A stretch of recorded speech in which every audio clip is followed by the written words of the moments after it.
तो एक तरीके से चीज़ें समझ में आ रही थी।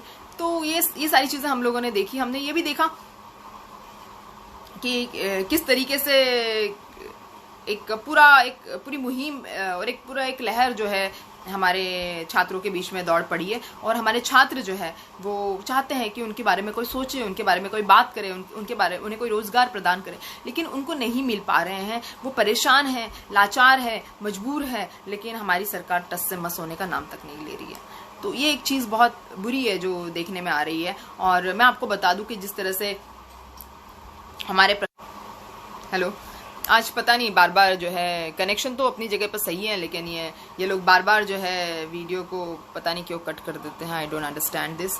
मेरा वीडियो तो चलना चाहिए, आई एम लाइव, और मैंने फिनिश पे बटन पे अभी क्लिक नहीं किया। देखते हैं कितना लाइव चलता है।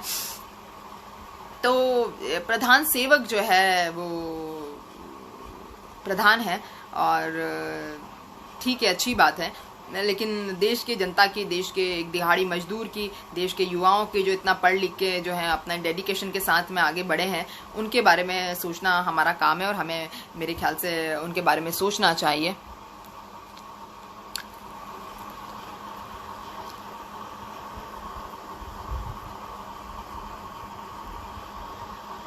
वन सेकेंड, मुझे थोड़ा सा टाइम दे दीजिए। तो इन सब मुद्दों के चलते जो रिया चक्रवर्ती 21 तारीख तक जेल में रहेगी, कंगना रनावत को Y+ सिक्योरिटी मिल गई है, जो पब्लिक के पैसे बर्बाद हो रहे हैं। और ऐसे ही मैं आपको कुछ कहानियां आज बताऊंगी कि पब्लिक के पैसे किस तरीके से जो है हमारी सरकारें बर्बाद कर रही है, और किस तरह से जो है बर्बादी, पब्लिक के पैसे की बर्बादी हर दिन पब्लिक के पैसे की बर्बादी किस तरीके से हो रही है, इसके बारे में मैं आपको ऐसी जानकारी दूंगी कि आपको लगेगा कि आप लोग जो है कितने बेहतर वर्ल्ड में आ गए हैं, जहाँ पर आपके पैसे इस तरीके से बहुत बुरी तरीके से बर्बाद हो रहे हैं।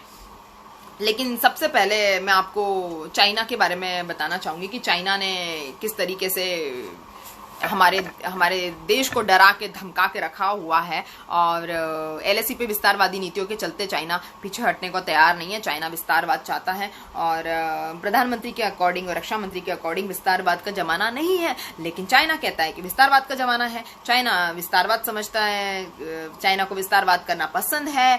हमारे देश में विस्तारवाद को लेके हमारी सरकारें सोचती नहीं है, आगे से हथियार नहीं उठाती है, चुनाव आता है तभी सर्जिकल स्ट्राइक करती है। तो इन सब चीजों के चलते अभी क्या हुआ कि हालांकि 14 मई से हमारे यहाँ पर तनाव चालू है, लेकिन इसके बारे में कोई बात करने को तैयार नहीं है कि 14 मई से तनाव क्यों चालू है। अभी हमारी SSF जो है, स्पेशल फ्रंटियर फोर्स ने जो है ब्लैक टॉप पर कब्जा कर लिया है।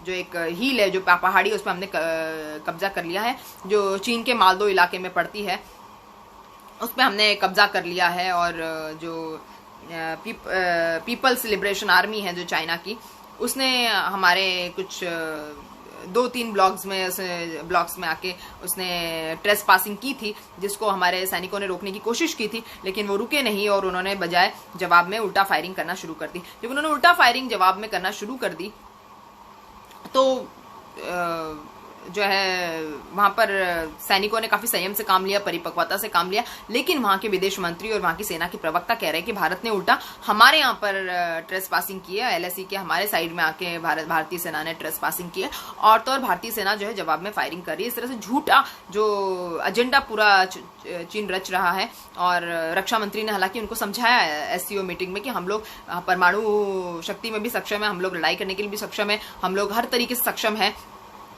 ग्लोबल टाइम्स की रिपोर्ट है, जो चाइना का जो सरकारी अखबार है ग्लोबल टाइम्स, जो चाइना की गवर्नमेंट का फेस बताया जाता है, उसने बताया कि बेगोंग हुआंग में जो है भारत ने फायरिंग की है, बेगोंग हुआंग में अंदर घुसपैठ भी की है। और ये चीन का एक प्रोपेगेंडा है, एक कंस्पिरेसी है, जो दुनिया के सामने कुछ और बताता है, करता कुछ और है। शुरू से ही ऐसा, दुनिया के सामने कुछ और बताता है, करता कुछ और है। इस तरह की जो चीनी अधिकारी जो है, उन्होंने भी फिर मीडिया में आके कमेंटबाजी की, ट्विटर पे लिखा, ट्विटर में मतलब सोशल मीडिया उनके यहाँ पे जो है उस पर लिखा कि very serious, very tense, these that. बाद में रक्षा मंत्रालय ने बताया कि देखो ये बयान सही नहीं है, है और ऐसी बात बिल्कुल नहीं है। हमने चीन को नहीं उकसाया, उल्टा चीन ने हवाई फायरिंग की और हमारे जवानों को उकसाने की कोशिश की। हमारे जवानों ने संयम से काम लिया है, हमारे जवानों ने एक हिम्मत से काम लिया है, परिपक्वता से काम लिया है। हमारे जवान जो है वो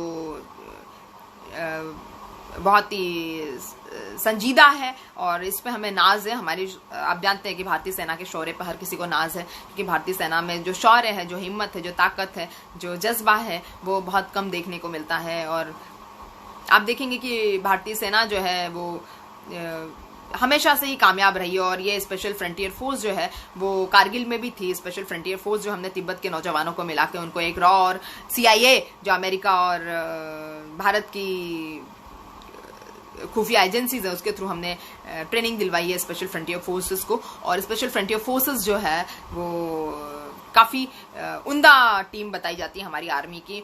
स्पेशल फ्रंटियर फोर्स में जो तिब्बत के लोग होते हैं, और चाइना जो है तिब्बत से बहुत ज़्यादा चिढ़ता है, चाइना को तिब्बत पसंद नहीं है, और जो भी तिब्बत को सपोर्ट करता है वो जो है उनको चीन पसंद नहीं करता। जैसे हमने दलाई लामा को 1959 से रखा हुआ है हमारे यहाँ पे, तो वो चीन को पसंद नहीं है। और कहीं ना कहीं हमारे यहाँ ये सारे सवाल पूछने के लिए विपक्ष जो है कमज़ोर पड़ रहा है। अभी भी आगे आने वाले चुनाव में राज बब्बर और जितेंद्र प्रसाद का नाम नहीं है, और राज बब्बर और जितेंद्र प्रसाद का नाम नहीं होने की वजह से जो है बहुत सारी बातें निकल के आ रही है, बहुत सारी चीज़ें सामने निकल के आ रही है।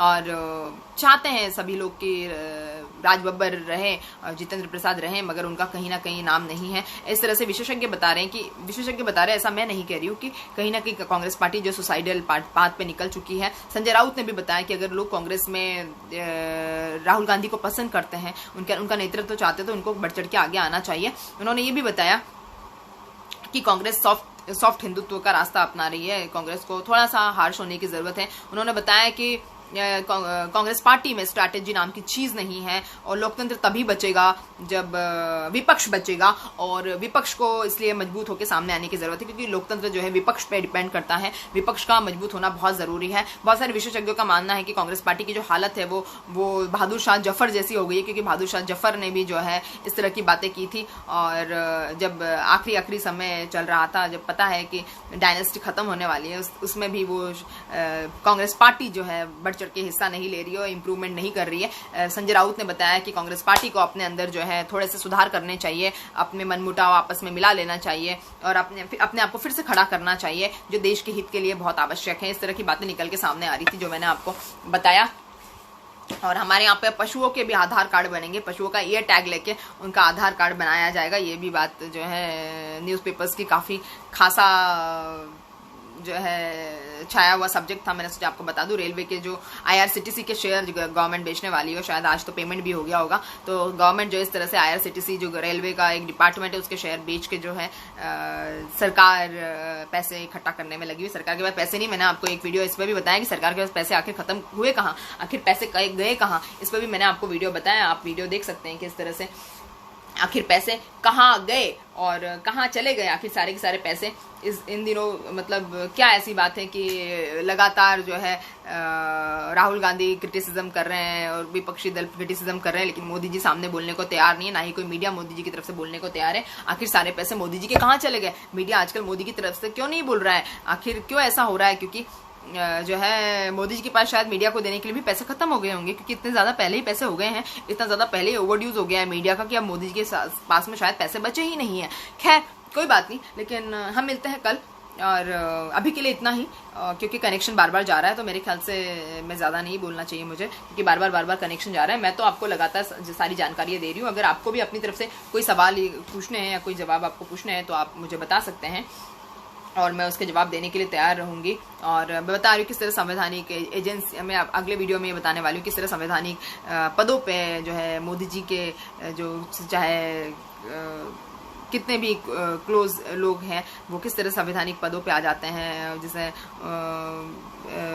जो है मुर्मू साहब है, ये मुर्मू साहब के बाद में हमारे इनकम टैक्स के ऑफिसर्स का एक्सटेंशन हो, या बहुत सारे जजेस है जो संवैधानिक पदों पे आ रहे हैं, जो पार्लियामेंट में आ रहे हैं, रिटायर होने के बाद में सीधे पार्लियामेंट में मेंबर ऑफ पार्लियामेंट बन रहे हैं। तो ये सारे मोदी जी के अपने खुद के जो चलाए हुए फंडे हैं, जो मोदी जी अपने ही फंडे अपनी ही मनमानी कर रहे हैं और विपक्ष की नहीं सुनते हैं, किसी को जवाबदेही नहीं, किसी को कोई जवाब देने के लिए बाध्यता नहीं है, किसी तरह की बाध्यता मोदी जी रखना पसंद नहीं करते। तो ये सारी चीज़ें निकल के सामने आ रही है।